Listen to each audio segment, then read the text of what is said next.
میرے عزیز دوستو، ہم نے پچھلی دفعہ چونکہ آج تیسری نشست ہے تو میں چاہتا ہوں کہ جلدی سے ہم دہرا دیں پچھلی دو سیشنز میں ہم کیا کچھ کر چکے ہیں۔ سب سے پہلے سیشن میں ہم نے شمائل پہ بات کی تھی، نبی کریم صلی اللہ علیہ وسلم کے حلیے کے بارے میں، ان کی خصوصیات کے بارے میں۔ دوسرا سیشن جو پچھلے ہفتے ہوا تھا جمعے کے دن، اس میں ہم نے اس چیز پہ بات کی تھی کہ سیرت جاننے کی ضرورت کیا ہے، ایک مسلمان کے لیے کیوں ضروری ہے، ایک عام مسلمان کے لیے کیوں ضروری ہے کہ نبی کریم صلی اللہ علیہ وسلم کی زندگی کے بارے میں اسے پتہ ہو۔ تو ہم مکمل کر چکے ہیں۔ آج تیسری نشست ہے جس میں ہم اسلام سے قبل دنیا کے کیا دینی حالات تھے، خاص طور پہ جزیرۃ العرب اور اس کے ارد گرد جو علاقے ہیں وہاں پہ کس قسم کے کون کون سے ادیان، کون کون سے دین، کون کون سے مذاہب لوگوں کے تھے، اور اس کا اثر پھر عربوں پہ کیا پڑا، اور پھر اس کا ہم سے کیا تعلق ہے۔ تو آج ہم اس کے بارے میں بات کریں گے انشاءاللہ۔ آگے بڑھنے سے پہلے میں دو نقطے بہت مختصراً ذکر کرنا چاہتا ہوں۔ ایک تو پچھلی دفعہ ایک بات مجھ سے رہ گئی تھی، وہ یہ کہ میں ابن اسحاق اور ابن ہشام کا آپس میں تعلق کا ذکر کر رہا تھا۔ ابن ہشام میں نے آپ کو بتایا تھا کہ بہت ایک ضخیم قسم کی کتاب تھی، 12 جلدیں تھی اس کی، اور اس زمانے میں کتاب اگر آپ نے پھیلانی ہو تو پرنٹ نہیں ہوتی تھی، ہاتھ سے کاپی کرنی پڑتی تھی۔ ایک کتاب سے دوسری کتاب کے لیے پوری کتاب ہاتھ سے لکھنی پڑتی تھی، تو اس لیے بہت زیادہ وہ نہیں پھیل سک رہی تھی۔ ابن ہشام جو کہ ان سے 2 نسلوں کے بعد آئے، انہوں نے وہ کتاب دیکھی، انہوں نے کہا کہ اس میں سے جو انتہائی ضروری چیزیں جن کا تعلق نبی صلی اللہ علیہ وسلم کی سیرت سے ڈائریکٹلی تعلق ہے ان کو رہنے دیتے ہیں اور باقی کو نکال دیتے ہیں۔ تو باقی نکالنے کے بعد جو آخر میں 3-4 جلدیں بچیں ان کو ہم سیرت ابن ہشام کہتے ہیں۔ دوسری چیز جو ابن ہشام نے کی تھی وہ یہ تھی کہ وہ تمام واقعات جن کا ذکر ابن اسحاق نے کیا تھا، ابن ہشام نے ان کو ترتیب سے ڈال دیا۔ یعنی مثال کے طور پہ نبی صلی اللہ علیہ وسلم کی پیدائش کے وقت کیا ہوا، پھر نبوت ملی تو کیا ہوا، پھر مکی زندگی میں کیا ہوا، پھر مدنی زندگی میں کیا ہوا، مدنی زندگی کے کیا مرحلے تھے، پھر کون سی غزوہ ہوئی، وغیرہ وغیرہ وغیرہ، تو ترتیب بنا دی۔ تو سیرت ابن ہشام میں ہمیں وہ چیز بھی ملتی ہے۔ اور آج کل جتنی بھی سیرت کی کتابیں آپ کو ملیں گی، میں نے چندے کا ذکر پہلے بھی کیا تھا، جتنی بھی سیرت کی کتابیں ملیں گی وہ کہیں نہ کہیں سے حوالے لیتی ہیں سیرت ابن ہشام سے، اور ہم نے پچھلی دفعہ اس کے کچھ ثبوت بھی دیکھے تھے، اس کے بارے میں بات کی تھی۔ اب اپنے موضوع کی طرف آتے ہیں جو ہے اسلام سے پہلے دنیا کے مذہبی حالات، دینی حالات، کیا کون سے دین دنیا میں موجود تھے۔ اس کی ایک وجہ ہے، ابن ہشام بھی اور ابن اسحاق بھی، اور اس کے علاوہ بھی جتنے اہل سیر جنہیں کہا جاتا ہے، جو تمام سیرت لکھنے والے لوگ ہیں، وہ تمام ہمیشہ سیرت کی ابتدا کرنے سے پہلے اسلام سے پہلے کے مذہبوں کا ذکر کرتے ہیں۔ اس کی ایک وجہ ہے، وہ وجہ یہ ہے کہ ہمیں روشنی کے بارے میں اس لیے پتہ ہے کہ ہم نے اندھیرا دیکھا ہوا ہے۔ یعنی اگر اندھیرا نہ دیکھا ہو تو روشنی میں کیا خاص بات ہے؟ ہمیں اچھائی کے بارے میں اس لیے پتہ ہے کہ ہم نے برائی دیکھی ہوئی ہے۔ فرق کرنے کے لیے ضروری ہے کہ اسلام کا نور نظر آئے جب ہم نے کفر کی تاریکی دیکھی ہوئی ہو۔ اس لیے ہم ابتدا میں کفر کی اس تاریکی کا ذکر کریں گے۔ وہ کس قسم کی تاریکی تھی، دنیا کس قسم کی ایک ظلمت قدے میں تبدیل ہو چکی تھی۔ اس کے بعد پھر ہمیں یہ سمجھ آئے گی کہ اللہ تعالیٰ جب قرآن شریف میں نبی کے وسلم کو خود بھی نور کہتے ہیں، جب اسلام کو نور کہتے ہیں تو اس کی وجہ کیا ہے۔ تو آپ کے سامنے جو نقشہ ہے، اس کے اندر جزیرہ نما عرب ہے، اس کے مشرق میں آپ کو فارس نظر آ رہا ہے۔ یہ وہ علاقہ ہے جسے اب ہم ایران کہتے ہیں، اور عراق کا کچھ حصہ، پاکستان کا کچھ حصہ، افغانستان کا کچھ حصہ، یہ فارس ہے۔ فارس میں آتش پرستی تھی، یعنی کم از کم حکومت آتش پرستوں کی تھی، آتش پرست جو آگ کی پوجا کرتے ہیں۔ اس کی کچھ تفصیل ہے جس میں جانے کی ہمیں ضرورت نہیں ہے۔ جو بالکل عرب کا جنوب ہے، اس کو یمن کا علاقہ کہا جاتا ہے، اور یہ بھی کہا جاتا ہے کہ جو اصل عرب ہیں، اصل عرب، ان کا تعلق یمن سے ہے۔ اسے عرب العروبہ یعنی عربوں کا منبع کہا جاتا ہے۔ یہاں پر حکومت ایرانیوں کی تھی، نبی کے وسلم کے زمانے میں حکومت فارسیوں کی تھی، جس کی وجہ سے حکومت آتش پرستوں کی ہوگی، لیکن عام جو عرب تھے ان میں بیشتر قبیلے بتوں کی پوجا کرتے تھے، چند ایک ان میں سے عیسائی بھی تھے۔ جو شمال ہے عرب کا، اس کو ہم شام کہتے ہیں۔ آج کل ان میں ممالک کون کون سے شامل ہیں؟ فلسطین، سوریہ، اردن، لبنان، یہ ممالک، یہ روم کے تحکم کے نیچے تھے، روم کی حکومت تھی ان علاقوں کے اوپر۔ اور یہ ظاہری بات ہے چونکہ رومی عیسائی تھے تو یہ لوگ بھی عیسائی تھے۔ اور عرب کے مغرب میں جو علاقہ ہے اسے حبشہ کہا جاتا ہے، اور نبی کے وسلم کی سیرت میں اس کا ذکر آتا ہے۔ حبشہ میں جو لوگ حکمران تھے یہ رومیوں کے ماتحت تو نہیں تھے، لیکن عیسائی ضرور تھے۔ تو ارد گرد جو مختلف ادیان ہیں ان میں ہم نے عیسائیت اور مجوسیت آتش پرستی کا دوسرا نام ہے، ہم نے یہ چیزیں دیکھی. اور خاص عرب میں بت پرستی رائج تھی، بت پرستی. اس کے لیے ہمیں یہ دیکھنا ہمارے لیے ضروری ہے کہ وہ بت پرستی کس قسم کی تھی، اس کا مطلب کیا تھا، نبی کے وسلم کے اپنے قبیلے کے لوگ کس قسم کے بت پرست تھے، ان کو اس میں کیا فائدہ تھا، کیا نقصان تھا. تو آئیے سب سے پہلے ہم بت پرستی کو دیکھتے ہیں.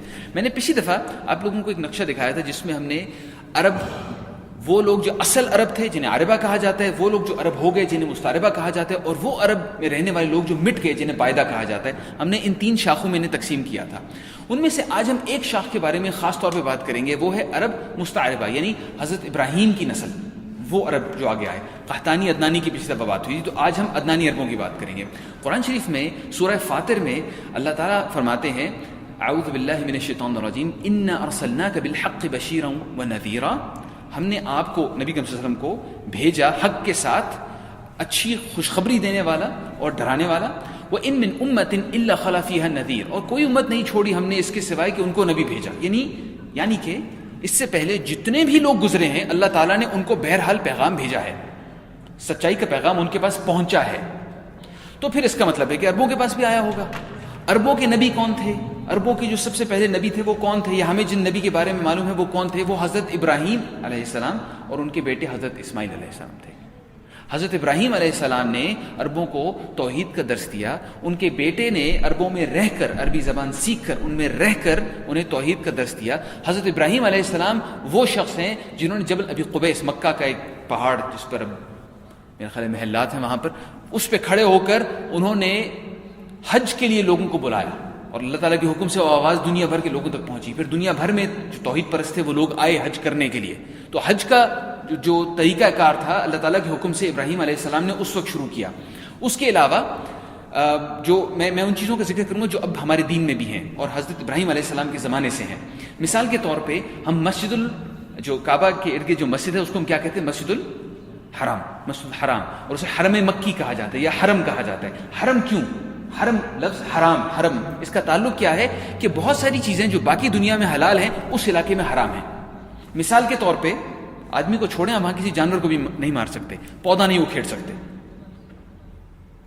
تو حرم، اس علاقے کو حرم قرار دینا، یہ طریقہ بھی حضرت ابراہیم علیہ السلام کے زمانے سے رائج ہے.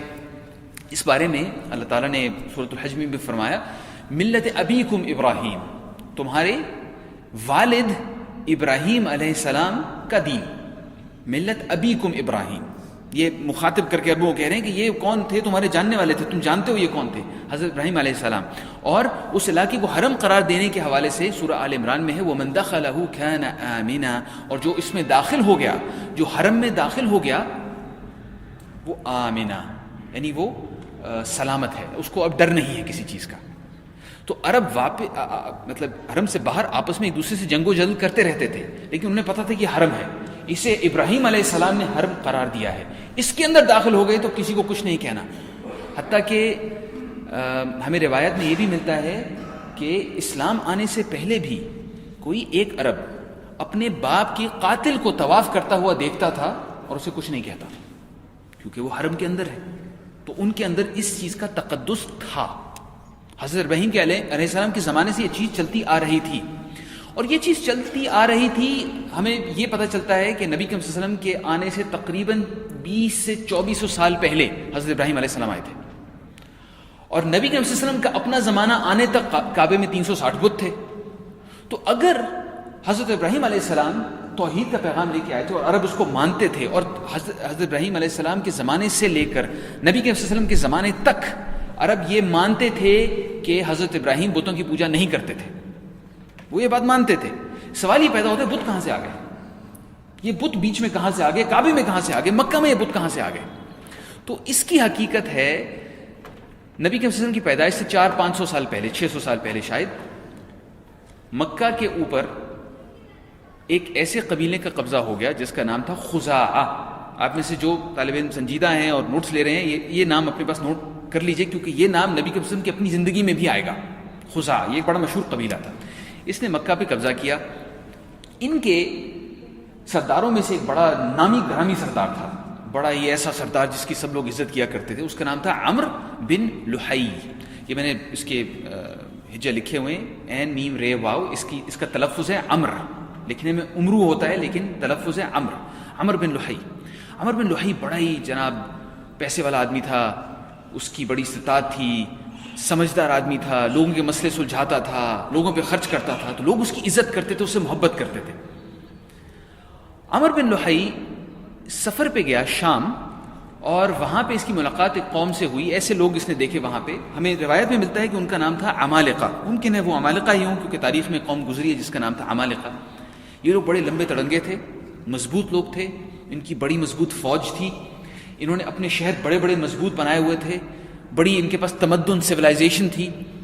ان کا جو لباس بنانے والی ٹیکنالوجی بہت بہتر تھی مکہ کی نسبت. تو یہ ایسے ہے کہ عمر بن لحی وہاں پہنچا تو اسے لگا جیسے میں ایک چھوٹے سے پنڈ سے آیا ہوں، اور یہ کوئی بہت ہی ایڈوانس قسم کے لوگ ہیں جن کے اندر میں آ گیا ہوں. تو اس نے ان کی طرف دیکھا اور معلوم کیا کہ یہ لوگ اتنے کامیاب کیسے ہو گئے اور ہم لوگ اتنے پیچھے کیوں ہیں. اور ان کو دیکھ کر یہ دیکھتا رہا، اندازہ لگاتا رہا، حتیٰ کہ یہ ایک جگہ پہنچا، وہاں پہ اسے کچھ بت نظر آئے. اس وقت تک کعبے میں بت نہیں تھے، عرب کعبے میں بتوں کی پوجا نہیں کرتے تھے. اس نے وہ بت دیکھے، اس نے ان سے پوچھا یہ کیا چیز ہے، یہ کیا مورت سی بنائی ہوئی ہے تم نے؟ تو انہوں نے کہا یہ ہمارے وسیلے ہیں، ہم ان سے دعا کرتے ہیں، یہ پھر خدا سے ہمارے لیے مانگتے ہیں. تو اگر ہم جنگ ہوتی ہے تو ہم ان سے کہتے ہیں، پھر اللہ تعالیٰ میں مطلب خدا ہمیں ان کے ذریعے فتح دیتا ہے. تو عمر بن لحی نے سوچا کہ یہ لوگ تو اتنے مشہور ہیں جنگ کی وجہ سے کہ آج تک کبھی ہارے نہیں، اس کا مطلب ہے کہ بڑی جان ہوگی ان کی اس عقیدے کے اندر. تو کیوں نہ میں بھی ان سے فائدہ اٹھاؤں، میں بالکل ان جیسا ہونا چاہتا ہوں. اس نے ان سے پوچھا کہ یار یہ بت میں بھی لے سکتا ہوں، مجھے بھی دے دو.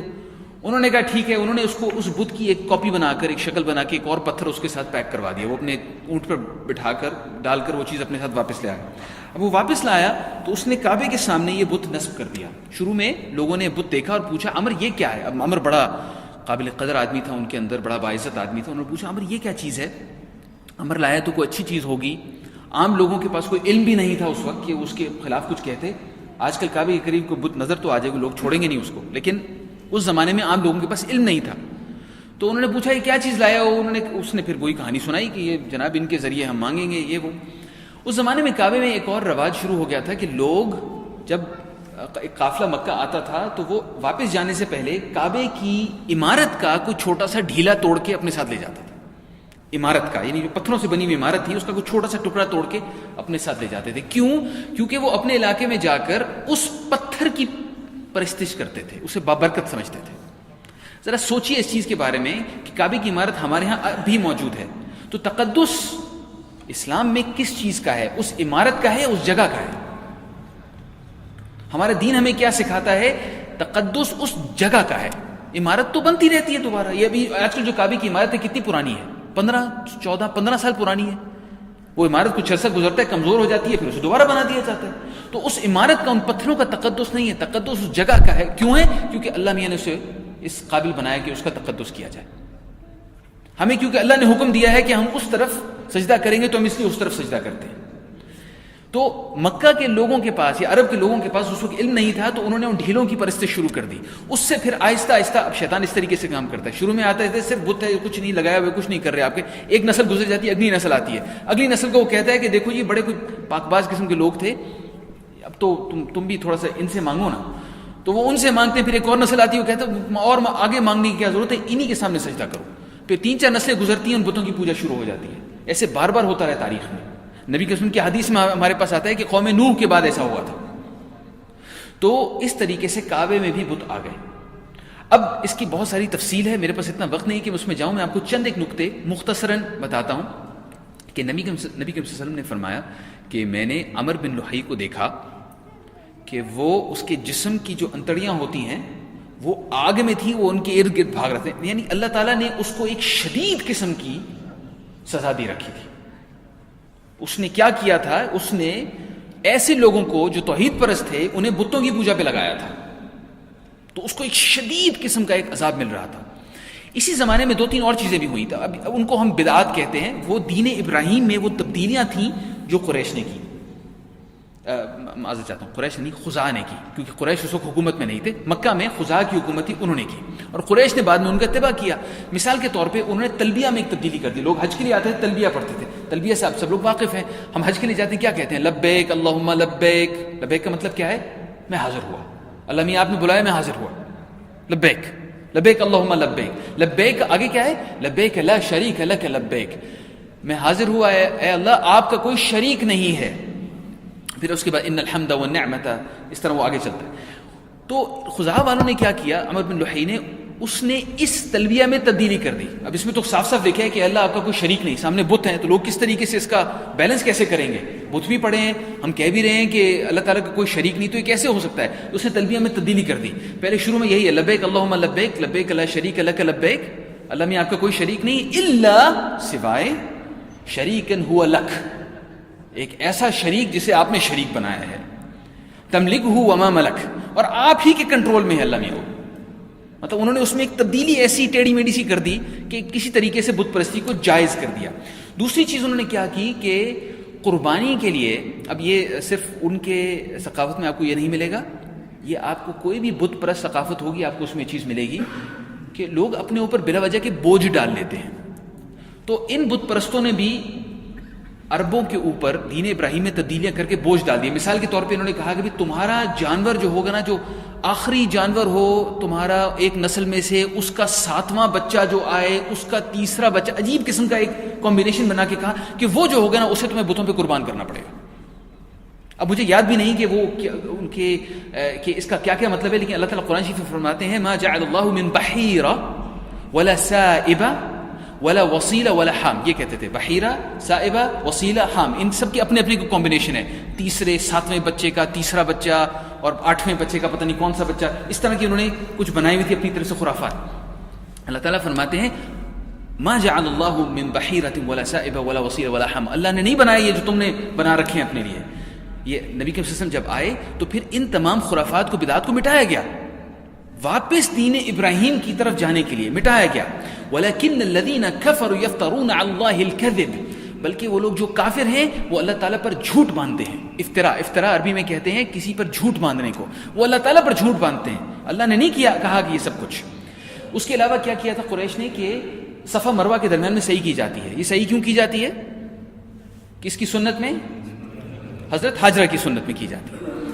قریش والوں نے کیا کہ 2 بت رکھ دیے، ایک صفا پہ ایک مروہ پہ، ان کا نام تھا اصاف اور نائلہ. ان کی بھی اپنی کہانی ہے، کسی اور وقت میں ہم اس کی تفصیل دیکھیں گے، لیکن خیر انہوں نے 2 بت رکھ دیے وہاں پر.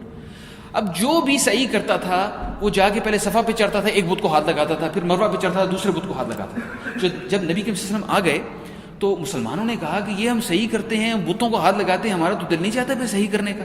صحیح کرنے کا تو مطلب ہے کہ ہم بتوں کی پوجا کر رہے ہیں. تو پھر اللہ تعالیٰ نے اس وقت قرآن شریف میں آیت سورۃ البقرہ میں نازل فرمائی ان الصفا والمروۃ من شعائر اللہ، صفا اور مروہ اللہ تعالیٰ کی نشانیاں ہیں. فمن حج البیت او اعتمر، تو جو کوئی حج کرے بیت اللہ تعالیٰ کے گھر کا، او اعتمر یعنی جو عمرہ کرے، فلا جناح علیہ، تو اس کے لیے کوئی گناہ نہیں ہے، ان یطوف بہما ومن تطوع خیرا فان اللہ شاکر علیم. تو یہ آیات جو ہیں ان سے مسلمانوں کو پتہ چلنا شروع ہوا کہ بھائی حقیقت تو کچھ اور تھی، یہ ان لوگوں نے بت رکھ کے کچھ اور ہی کر دیا. اس کے علاوہ ود، سواع، یغوث، یعوق اور نصر، یہ وہ بت تھے جو زمانے قدیم میں جن کی پوجا کی جاتی تھی. اس کے بعد یہ بت مٹ گئے، لیکن جب نبی کے وسلم آئے تو دوبارہ عرب کے کچھ قبیلے ان کی پوجا کر رہے تھے. کیوں؟ اس لیے کہ ہمیں کچھ روایت میں کچھ ایسا ملتا ہے کہ عمر بن لحی کو شیطان نے وحی کی. اب وحی کا لفظ ہم عام طور پہ اللہ تعالیٰ کی طرف سے نزول کردہ پیغام کے لیے استعمال کرتے ہیں، لیکن شیطان بھی اپنے اولیاء کو وحی کرتا ہے، اور اس کا میں آپ کو ثبوت دیتا ہوں. قرآن شریف میں اللہ تعالیٰ فرماتے ہیں اعوذ باللہ من الشیطان الرجیم، سورۃ الانعام میں وَإِنَّ الشَّيَاطِينَ لَيُوحُونَ إِلَىٰ أَوْلِيَائِهِمْ، شیاطین وحی کرتے ہیں اپنے اولیاء کی طرف، اپنے دوستوں کی طرف، جو لوگ ان کی طرح ہوتے ہیں ان کو وہ وحی کرتے ہیں، ان کو وہ کانا پھوسی کرتے ہیں، ان کے دماغ میں یہ باتیں ڈالتے ہیں. اسے وحی اس طرح کی کہ یہ جو بت ہیں یہ فنا جگہ دفن ہے، انہیں جا کے وہاں سے نکالو. تو وہ کہیں گیا، اس میں بت شت نکالے اور کچھ قبیلوں کو دیے، اور نبی کے زمانہ آنے تک یہ بت بہرحال وہاں پہ موجود ہے. تو عرب اس طریقے سے بت پرستی میں بری طرح پھنسے ہوئے تھے. اور اس کی وجہ ہم نے جو عمر بن لحی کی جو کہانی بتائی ہے، اس کا ہم سے کیا تعلق ہے؟ ذرا سوچیے اس کے بارے میں. ایسا کیوں ہو گیا؟ ایک ایسی قوم جس میں ایک نبی آ چکا تھا، عرصہ دراز گزرنے کے بعد اس نے کیوں گمراہی اختیار کی؟ اور کیا ہمارے لیے بھی ایسا خطرہ تو نہیں ہے؟ ذرا سوچیے اس چیز کے بارے میں. وہ کون سی 3 وجوہات ہیں جو ہمیں عمر بن لحی کی کہانی میں ملتی ہیں؟ پہلی چیز احساس کمتری. عمر بن لحی عمالقہ کے پاس گیا, اس نے لوگوں کو دیکھا کہ واہ بھائی کتنے زبردست لوگ ہیں, یہ جو کچھ کر رہے ہیں سب ٹھیک ہوگا. نہیں بھائی, کچھ نہ کچھ تو وہ ٹھیک کر رہے تھے, کچھ غلط بھی کر رہے تھے. اور اگر کسی کے پاس بہترین ٹیکنالوجی ہے, بہت زیادہ قوت ہے, تو اس کا مطلب یہ نہیں ہے کہ اس کا عقیدہ ٹھیک ہے. آپ اسے ٹیکنالوجی ضرور سیکھیں, جو سیکھنا ہے اسے سیکھیں, لیکن عقیدہ آپ کا قرآن و سنت سے آئے گا, چاہے ہم عارضی طور پر جتنے بھی کمزور ہوں. دوسری وجہ خواص خاص لوگوں کو کہتے ہیں. خاص لوگ جو بھی کسی معاشرے میں خاص لوگ, ایسے لوگ جن کی بات سنی جائے, پڑھے لکھے لوگ, بڑی بڑی ڈگریوں والے لوگ, ایسے لوگ جنہیں مفکر دانشمند سمجھا جاتا ہے. تو اگر وہ خواص بے دین ہو جائیں تو ان کا اثر معاشرے کے اوپر ہوتا ہے, کیونکہ جو لوگ ان کی بات سنتے ہیں وہ کہتے ہیں کہ اچھا یہ بندہ کہہ رہا ہے تو ٹھیک کہہ رہا ہوگا, یہ تو عام طور پہ صحیح باتیں کہتا ہے. تیسری وجہ عوام میں, عام لوگوں میں, میرے آپ کی طرح کے لوگوں میں علم کی کمی. جب ہمارے پاس علم نہیں ہوگا اور کوئی شخص ہمارے سامنے اس قسم کی بات کرے گا تو ہم اس کی بات مان لیں گے, وہ ٹھیک ہی کہہ رہا ہوگا. یہ 3 چیزیں ہیں, اور اگر ہم اپنے آپ کو بچانا چاہتے ہیں تو ہمارے لیے ضروری ہے کہ ہم اپنے آپ کو ان چیزوں سے مبرہ کریں اور علم حاصل کرنے کی کوشش کریں. سوال یہ پیدا ہوتا ہے کہ کیا تمام عرب ایسے تھے, یا ان میں کچھ لوگ تھے جو کہ اس احساس کمتری کا شکار نہیں تھے, جو اس قسم کے خواص کی باتیں نہیں سنتے تھے, جن میں کچھ علم تھا؟ ایسے عرب بالکل تھے. ان کو قرآن شریف میں اللہ تعالیٰ کہتے ہیں حنفاء. حنفاء حنیف کی جمع ہے. حنیف کا مطلب ہے وہ جو اپنا رخ پھیر لے. کس چیز سے؟ بت پرستی سے. جو بت پرستی سے اپنا رخ پھیر لے. تو یہ بت پرستی کی تاریک رات میں چند ایک چمکتے ہوئے ستارے تھے. ہمیں چند ایک کے نام پتہ ہیں, ہو سکتے اور بھی ہوں گے جن کے پتہ ہیں, ان کا میں مختصراً آپ کے سامنے ان کا ذکر کرتا ہوں. ایک صاحب تھے بنی ایاد سے. اب بنی ایاد جو ہیں یہ بہت ہی مکہ سے بہت ہی دور مشرقی ساحل پہ, جہاں پہ آج کل عمان ہے, جہاں پہ آج کل امارات, یہ ممالک ہیں, اس ساحل پر, اس جگہ پر کہیں, یہاں پہ بنی ایاد رہتے تھے. ان کا ایک آدمی تھا جس کا نام تھا قس بن ساعدہ. یہ کبھی کبھی مکہ آتا تھا, کیونکہ عرب حج کرنے کے لیے مکہ آیا کرتے تھے. جب یہ مکہ آتا تھا تو لوگوں کو ڈانٹتا تھا, بتوں کی پوجا نہ کیا کرو.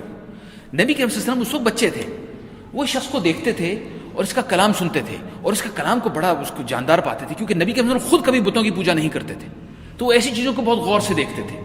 میں آپ کو چند ایک سطریں اس کی کلام کی سناتا ہوں. یہ بھی شاعری بھی نہیں ہے اور یہ نثر بھی نہیں ہے, اس کے درمیان کی کوئی چیز ہے, اسے رجز کہتے ہیں, رجز یا رجز. تو وہ کہتا ہے, اب اس کا کلام یہ ہے, اپنے لوگوں کہتا ہے, یا معشر ایاد, اے ایاد کے لوگوں, این ثمود و عاد, قوم سمود قوم عاد کہاں ہیں؟ وَأَيْنَ الْآبَاءُ وَالْأَجْدَادُ, ہمارے آباء و اجداد کہاں گئے؟ أَيْنَ الْمَعْرُوفَ الَّذِي لَمْ يُشْكَرْ, وہ کہاں گئے وہ اچھے کام جن کا صلہ نہیں دیا گیا اس دنیا میں. وَالظُّلْمُ الَّذِي لَمْ يُنْكَرْ, اور وہ ظلم جس کی سزا نہیں دی گئی. دنیا میں تو بڑے ایسے کام ہوتے ہیں, اچھا کام جس کا آپ کو دنیا میں صلہ نہیں ملتا, برے کام جن کی دنیا میں سزا نہیں ملتی. اقسم قس باللہ ان للہ لدینا ارضا من دینکم ھذا, قس یعنی میں اللہ کی قسم کھاتا ہوں, تم لوگ جس طرح کا دین جس کی پرستش کرتے ہو اس سے بہتر کوئی نہ کوئی چیز ہے. وہ کیا ہے اسے پتہ نہیں تھا, کیونکہ یہ ہدایت انسان اپنے دماغ سے نہیں نکال سکتا. یہ ہدایت بہرحال اللہ تعالیٰ کی طرف سے آتی ہے. یعنی دنیا میں بے شمار علوم ہیں جو ہم محنت کریں تو سیکھ سکتے ہیں نا. ہم انجینئرنگ کا علم سیکھ سکتے ہیں, ہم فنون سیکھ سکتے ہیں, ہم سائنس سیکھ سکتے ہیں, ہم میڈیسن سیکھ سکتے ہیں اپنی کوشش سے. لیکن اللہ تعالیٰ کی حقیقت جاننے کے لیے ہمیں بہرحال اللہ تعالیٰ کا ہی انتظار کرنا ہے. وہ پیغام دیں گے, ان کے پیغام سے ہمیں پتہ چلے گا, قرآن سے پتہ چلے گا, نبی کے وسلم کی سنت سے پتہ چلے گا. کوئی شخص کسی جگہ بیٹھ کر ریسرچ کر کے نہیں بتا سکتا کہ یہ ہے جناب اللہ تعالیٰ. وہ اللہ تعالیٰ خود بتائیں گے تو ہمیں پتہ چلے گا. اس طریقے سے وہ کہتا ہے, یا ایھا الناس, اے لوگو, اسمعوا وعوا, سنو اور سمجھو, واذا سمعتم شیئا فانتفعوا, اور جب تمہیں کوئی چیز سمجھ آئے تو اس سے فائدہ حاصل کرو. انہ من عاش مات, جو بھی زندہ ہے وہ مرے گا. ومن مات فات, اور جو مر گیا وہ گزر گیا. وکل ما هو آت آت, اور اس کے بعد جو آنا ہے وہ آنا ہے. اب اس بیچارے کو پتہ نہیں تھا وہ کیا آنا ہے, کیونکہ اس کو ہدایت اس طرح کی نہیں تھی. لیکن یہ ایک حنیف تھا, یہ بتوں کی پوجا نہیں کرتا تھا. بہت عرصہ گزر جانے کے بعد نبی کے وسلم کے مدینہ ہجرت کرنے کے 8-9 سال کے بعد بنو ایاد کا ایک وفد آیا اسلام قبول کرنے کے لیے. نبی کے وسلم نے اس سے پوچھا, بھائی تم میں ایک شخص ہوتا تھا قس بن ساعدہ, وہ کہاں ہے؟ انہوں نے کہا جی اسے فوت ہوئے تو بڑا عرصہ گزر گیا. تو نبی کریم نے کہا کہ تم میں سے کسی کو اس کا کلام یاد ہے؟ اور عرب کلام ہمیشہ یاد رکھتے تھے. تو انہوں نے وہ کلام سنایا جس کا ذکر یہاں پہ کیا گیا, اور نبی کریم نے اسے پسند کیا, یعنی وہ اپنے زمانے کے ایک حنیف تھا. یہ ہو گئے بنو ایاد کے لوگوں میں سے قس بن ساعدہ. اس کے بعد قریش میں نبی کریم صلی اللہ علیہ وسلم کے اپنے قبیلے میں بھی 4 لوگ ہیں جن کا ذکر ہمارے پاس آتا ہے. یہ واقعہ کچھ ایسے ہوا کہ قریش اپنے بتوں کی میلے منعقد کیا کرتے تھے. تو ایک میلہ ایسا ہی تھا, اس میں پورے شہر کے لوگ باہر چلے گئے سوائے 4 لوگوں کے. شہر خالی ہو گیا سوائے 4 لوگوں کے. اب یہ جو 4 لوگ تھے یہ اندر ہی اندر سے حنیف تھے, یہ بتوں کی پوجا نہیں کرتے تھے, نہ بتوں کو پسند کرتے تھے, لیکن ایک کو دوسرے کا پتہ نہیں تھا. یہ ڈرتے بھی تھے, شرم بھی آتی تھی تھوڑی کہ ہم اپنے باقی جو ہماری ثقافت ہے اس سے بالکل مختلف ہے. لیکن جب پورا شہر خالی ہو گیا, یہ 4 لوگ ایک دوسرے کو ملے, انہوں نے کہا اچھا آپ بھی. ان کی آپس میں دوستی ہو گئی. پھر انہوں نے آپس میں یہ فیصلہ کیا کہ دین ابراہیم ہمیں معلوم ہے کیا ہے, ہمیں یہ بھی معلوم ہے کہ ہمارے لوگ گمراہی میں ہیں, ہم کیوں نہ جا کے تلاش کریں دین ابراہیم کی اصل کو, شاید ہمیں ہدایت مل جائے, آؤ ہم جائیں تلاش کریں. یہ 4 پھر پھیل گئے تھے, تربتر ہو گئے عرب کے مختلف علاقوں میں. ان 4 کے نام ہو سکتا ہے آپ میں سے چند ایک لوگوں کو ان میں سے چند نام معلوم ہو. پہلا ورقہ بن نوفل بن اسد, دوسرے عثمان بن الحویرث, تیسرے زید بن عمر بن نفیل, چوتھا ہے عبید اللہ بن جحش.